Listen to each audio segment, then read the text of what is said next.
You're very welcome back to the Daily Rundown. Now it is Foster Awareness Fortnight, and to find out a little bit more about what this is all about, our reporter Emmy Little went to learn more. I would say that it's a really rewarding experience, but it's very, very difficult and very hard. It's important that you meet with somebody that knows about fostering, that can advise you in which way to go. It's important that you hook up with a good agency or with a local authority that can give you the advice that you need, because there's a lot of pitfalls, but it's really rewarding. So you need additional skills, training, support from your agency, support from the local authority, to kind of help you through it and help you understand. I think you need to have empathy, a loving home, patience, resilience, good sense of humour. Yeah.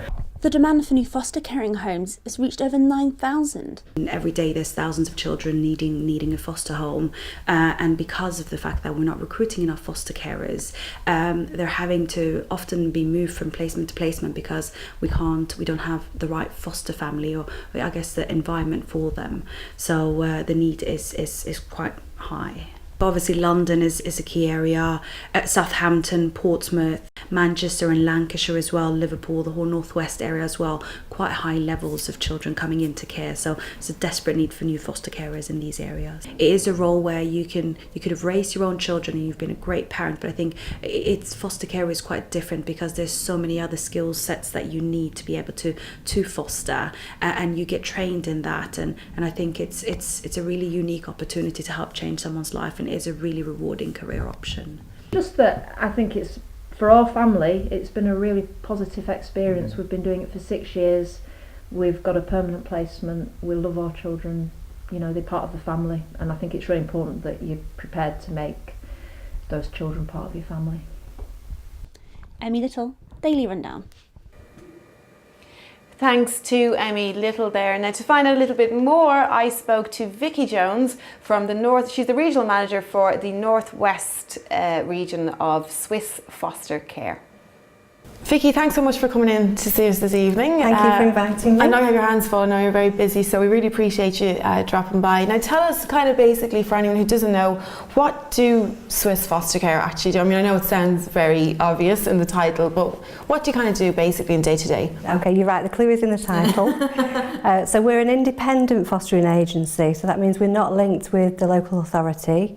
We're very much kind of standalone, and what we do basically is recruit foster carers, and then we work in partnership with local authorities to place children in the best foster homes that would meet their needs. Right, okay, so I mean this is a very important job obviously. How do you kind of go about, what's the sort of basic breakdown, how do you assess somebody, and what's the sort of criteria and protocol around that? Well, there's lots of legal things around how people become foster carers, sure. But basically lots of people who try to rule themselves out actually could be carers. Right.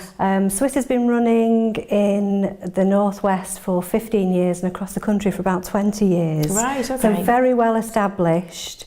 We've got lots of carers, lots of children placed with us, and children needing homes from very, very young babies up to 18 and beyond. Right, up to 18, okay. So is it a situation where you have a lot of carers on your books, so to speak, and you match them with a child that might need a home? That's right, the matching process is really, really important. Yeah. So when people come forward and make an inquiry to be a carer, we talk to them about the realities of fostering, what's involved. Sorry, tell me, what are the realities of fostering now? I have to pick you up on that. I have to say to you, it's probably one of the most rewarding things you can do, but one of the most challenging things you can do.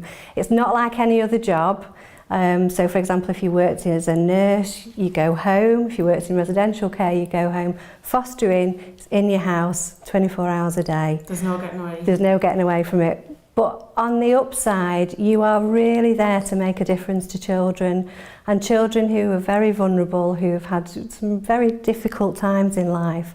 And I've seen with my own eyes children just blossom and grow with the right family, and the right match. And is that something that might be off-putting, do you think, to a family or to someone who wants to be a foster parent or foster carer? The background that often it is a vulnerable child that they might need a special set of skills or just a certain awareness. Would somebody find that off-putting? I think some people might, but I think part of the very specialised training that we offer carers, intensive support that we offer carers, means that you're never doing it on your own. You know, there's always 24-hour social work support from Swiis. We've got a whole range of people that work with us. We've got health practitioners, we've got teachers, we've got therapists. So we're very much about getting the right family and the right support for the children. And that seems to work very well, so we have very, very good outcomes for children placed with us. Well, I guess because obviously they've made that step, haven't they? And they've made contact, so they have been interested. So anything that's off-putting, I'm sure you can put their minds to rest. What kind of training does it involve, though? Because if someone wants to be a parent themselves, nobody trains them to do anything, do they? They can get the book or whatever, but you're just thrown in, you can do what you want. But yet when it comes to something like this, when it's not your own child, you do have to answer a certain amount of criteria and you do have to take these steps. What does it involve? You do. I mean, you know, like you say, your own children don't come with a manual. Luckily, sure, probably, but luckily with fostering, you actually get a lot of support around you. So even if it's something that you've never done in your life, so some people come to fostering who've never parented, and that actually works out okay because they don't come with lots of preconceived ideas about what children should and shouldn't be like. So might someone who has had their own kids, they might not be the ideal, or it might not be what they expected, for example. It's just different. You know, these children are not like parenting your own children. So to come with a very open mind is the most important thing, really.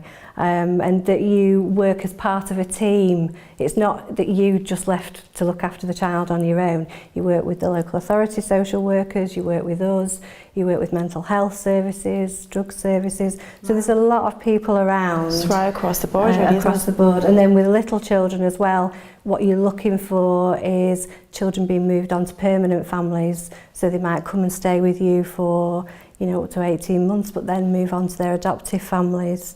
And then we've got children that come and stay with us and stay, you know, till they're 18 and beyond. With the same family. Right? Yeah. And it can be, because I just said person, it can be a person, can't you? You don't necessarily have to be married, you don't have to have a family of your own. Because we were talking about this earlier on, weren't we? You said a lot of people actually exclude themselves from the process. A lot of people think, oh, I wouldn't be any good at that, they wouldn't want me. But actually what we really want are people that have had a bit of life experience. So it doesn't matter if you're divorced or you've never been married. Very much welcome people from different ethnicities, people who are lesbian or gay. Everybody's got something to give. The main thing is, and I know this sounds quite basic, but you actually need to like children and enjoy spending time with them and looking after them and nurturing them. It does. It seems like the obvious one, but yeah, right. Well, it is obvious.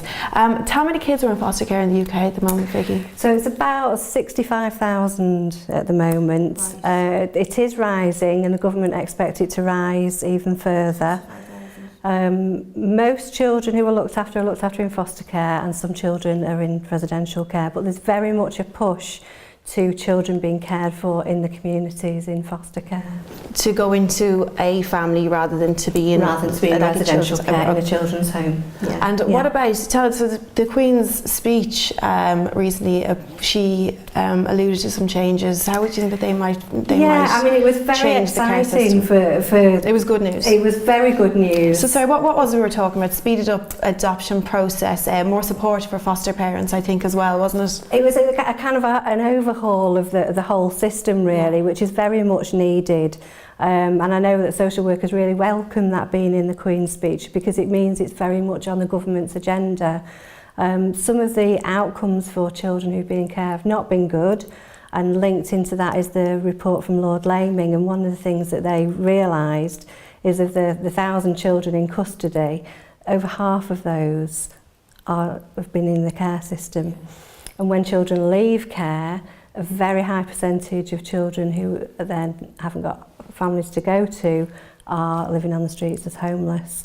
So, you know, there's something called corporate parenting, which local authorities and ourselves need to work together to make sure that children are really well looked after, not just when they come into care, but all through the transition from care and then transition into adulthood. Which can be the hardest, I guess, as well for a child who's come up through the system like that. It is the hardest, and I think that, you know, the leaving care is the hardest time for children. You know, they very much kind of want to go and stand on their own 2 feet, but when things go wrong, they haven't always got someone to go back to. So the plan is, and this was what was in the Queen's speech, was that local authorities are going to have to be very clear about what support is available there for young people up to the age of 25. And does that support need an overhaul itself, or is it just that it's not communicated very well? Like, are you happy with the support at the moment? I think part of the problem is that the cuts that local authorities are facing have been unprecedented. Yeah. And I know at Swiis we work very hard with local authorities and kind of recognise the financial position that authorities are in. That aside, these are still some of the most vulnerable children in society, so we have to do the right thing by them.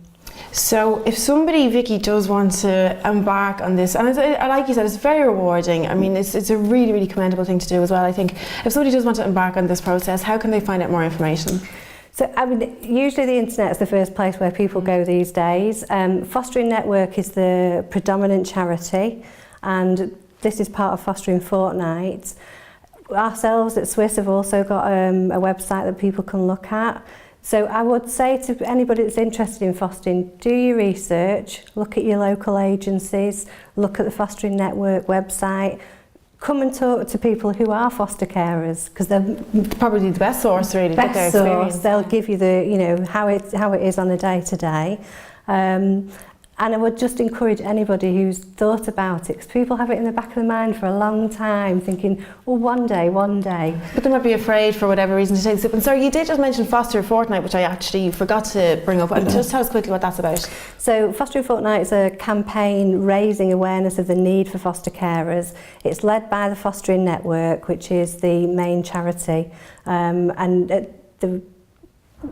I suppose this time it's the 16th to 29th. Okay, right. And there'll be lots of things on the news, on the local radio, and it's just about trying to raise awareness of the need for lots of foster carers to come forward. And we need lots more foster carers. As you said, if that level of vulnerable children looking for homes is going to raise. Vicci, thank you so much for coming in and speaking to us today. So we're in the middle of Foster Fortnight at the moment, and you can go to the website for more details. Thanks very much, Vicci. And we'd like to say a massive thank you to the Bayliss family and the team at Swiis Foster Care for talking to us this week. Don't you go anywhere. Mac and the Medic will return to the Daily Rundown next with a song for There's Something to Say. See you in about 3 minutes' time.